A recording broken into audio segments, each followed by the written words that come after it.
Assalamu alaikum. Welcome to Alumni Stories. I'm Rabia Tariq and I'm from the Amal team. Today we have a very special guest who is also an Erasmus scholar, who has also won a Diana Award, and she is a period rights activist. Assalamu alaikum, Bushra. क्या हाल है आपका? वालेकुम सलाम। मैं बिल्कुल ठीक हूँ। आप कैसी हैं? मैं बिल्कुल ठीक. Thank you for coming here, taking out the time. आपने अपने busy schedule से निकाला. I remember कल आपका I was just looking at your social media. So that आप गए भी थे एक event के ऊपर. You were actually नहीं hosting me. You were the guest there, right? Yeah, actually, it was quite busy. It has been busy due to flood relief. तो उसकी वजह से there are a lot of things that keep coming up. But yeah, that's the part of the work that we do. That's nice. That's nice to know. So today we have you here to actually tell your story. Where did Mahwari started? Where did Bushra actually started? So I'll just give it up to you, and you can just share. Okay, where did your story start? If I have to talk about Mahwari Justice, it is a campaign that we started back in 2022. Yeah. It was started during floods because, yes, this is something that came to me pretty often. My own experience of growing up with periods, the way I looked at my body.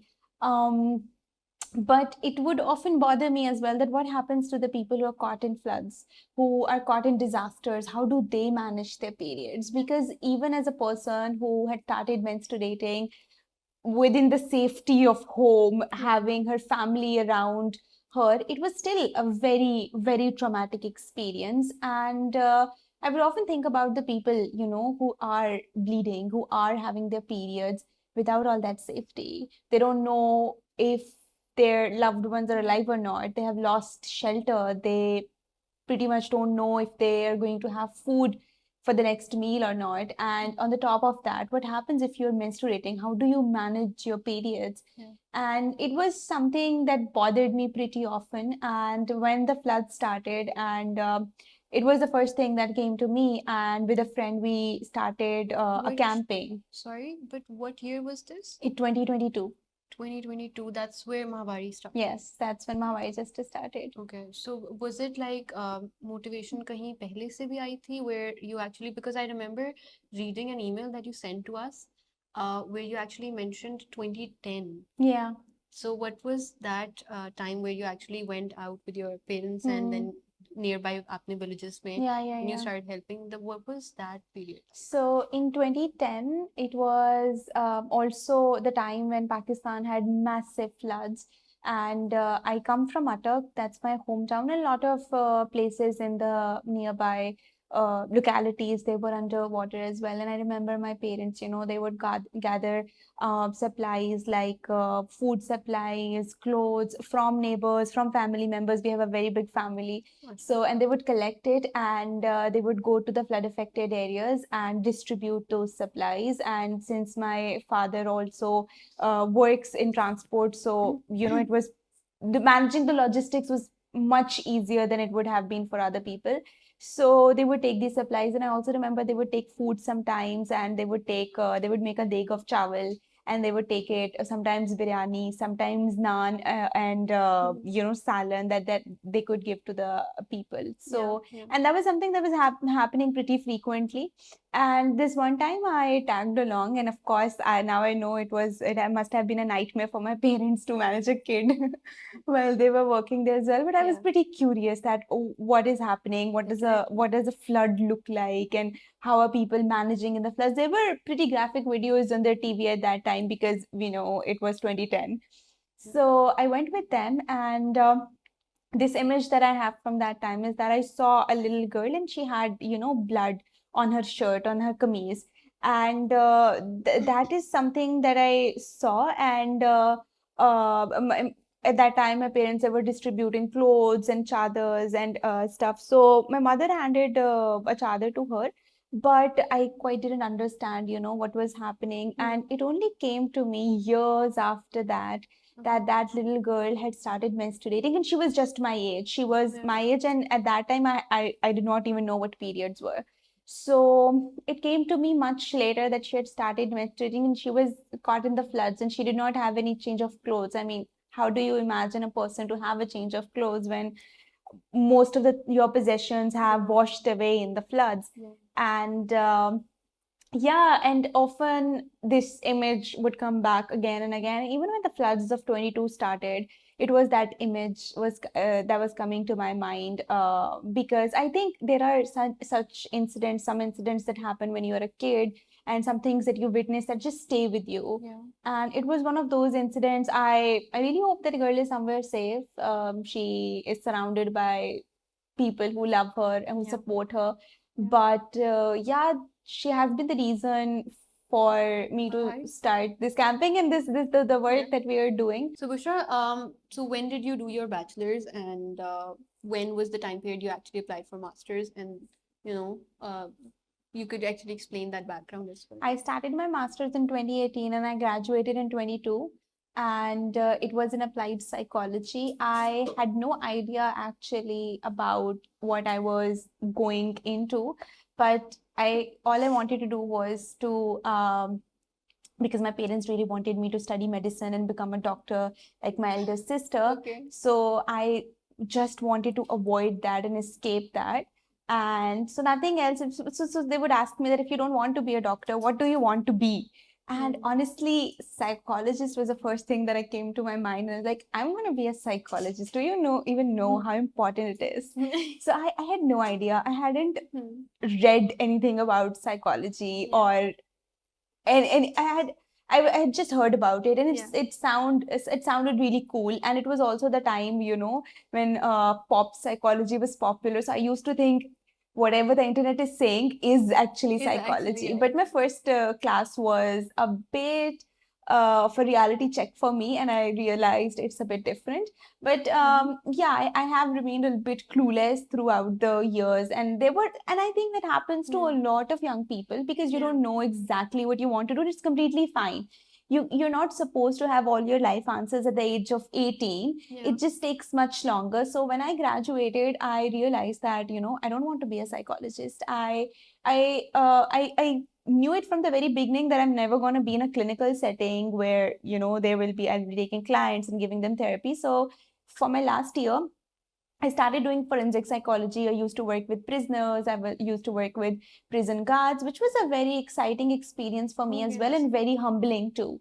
But even then, I realized that no, maybe I need to shift to a different field. I also used to write a lot, so Can I ask started. you over here, how was your experience, dealing with prisoners? Like you were actually taking in all that trauma, and how did that actually affect you as a person? So I was working with a kid in the juvenile section of Lahore jail, and I was working with him. And then, every time he would want to refer to the world outside the jail, he would say dunya. So the first time that I met him, he said, "Aap dunya se aaye hain?" And it was something that really hit me. In the first instant, I did not understand it, because what sort of bizarre question is that? That are you from the world? But to that little kid, the world was anything but this jail. How old was he? He was 11 or 12. And he was in jail because of theft charges, and his family could not afford to, get him bailed out. And it's a really horrible situation in the jails as well, because especially there's a lot of exploitation of young kids happening, because there's no separation between the juvenile section as it should be, and it's on the paper, but in person you don't see it. So there's a lot of violence that you see there, which is really heartbreaking. This is not something that I can work with. And yeah, because it also took a huge toll on my own mental health as well. So you put that energy in Mahwari Justice. You actually came up with the name as well around it. Yeah, makes sense. Now it makes sense. So, so what does Mahwari mean? So Mahwari means menstruation.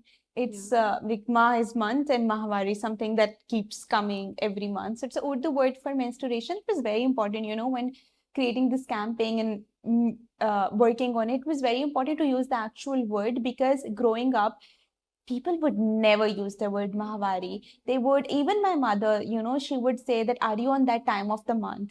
And I've heard a lot of people, they would say, I'm napak.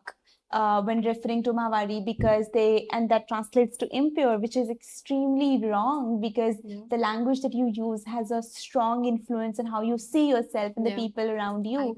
So calling somebody napak, or that they're on that time of the month, or they're sick, is not dignified. So for us, it was very important to use the actual word Mahwari and use it as commonly as possible, because it's a natural biological function. There's no shame around it. And there should be no shame in bleeding, and there should be no shame in saying the word Mahwari as well. But we have seen a lot of times, people would censor us as well. So this one time, I was on an interview on the national TV. And then because the organization's name is Mahwari Justice, so just wrote Bushra Mahnoor Samaji Karkan. And I asked them that, why are you not mentioning the name Mahwari Justice? And they were like, families dekhti hain isko. So that was so. That must have really, made you angry about it. Yeah, I was really angry at this. This is exactly what we are trying to. You invited me. Yeah. So actually, and of course, I used to be very angry then as well. So I had a pad with me, and I took the pad out, and it was a live transmission. And I showed the pad and I said, this is what we're working on. Period poverty is a big issue. And in disasters, you need to focus on that. And I had a pad in my hand the whole time I was speaking. So this was my way of taking revenge on them for censoring the word Mahwari. So you actually went on like national TV and you did that. Interesting. So I mean, you're sharing the entire situation. अभी हम लोग national TV पे आपको जहाँ बुलाया जा रहा है just to talk about periods, and then they're like cutting out the word there, just censoring it because families देखती हैं. So I'm sure that you must have faced a lot of challenges along the way, and not just challenges. I would say a lot of criticism over it as well. So how have you dealt that, and can you share like what kind of criticism you have actually faced throughout? When we first started working on period rights in times of disaster, our whole motive was to make sure that people get access to safe period supplies. And the first thing was to raise awareness. Then we started raising funds. And when we started raising funds, a lot of people, they would, they criticized us for the work that we're doing, saying that there are other things that are more important, like food, water, and medicines. And to them, our reply was very simple, that we're not asking somebody to, stop working on food relief or giving people shelter or trying to work on people's clothing needs. All of that exists, but what we are trying to do is that to just make sure that whenever you're giving flood relief or any relief for a disaster for that matter, just make sure it has period supplies in it as well. And if you cannot do that, maybe you can try to raise funds like the way we are raising funds. Maybe try to donate to such groups who are working with the people to give them period supplies. So that is something that we would receive very often, people dismissing the work that we do. And that would happen, but at the same time, we would receive a lot of other responses as well. And some of them were really, I don't know how to put that into words, but sometimes people would say that, you shouldn't send period supplies in plastic. These bags are made up of plastic. And if we do not put the period supplies in plastic bags, how else are you going to make sure that flood water doesn't touch them?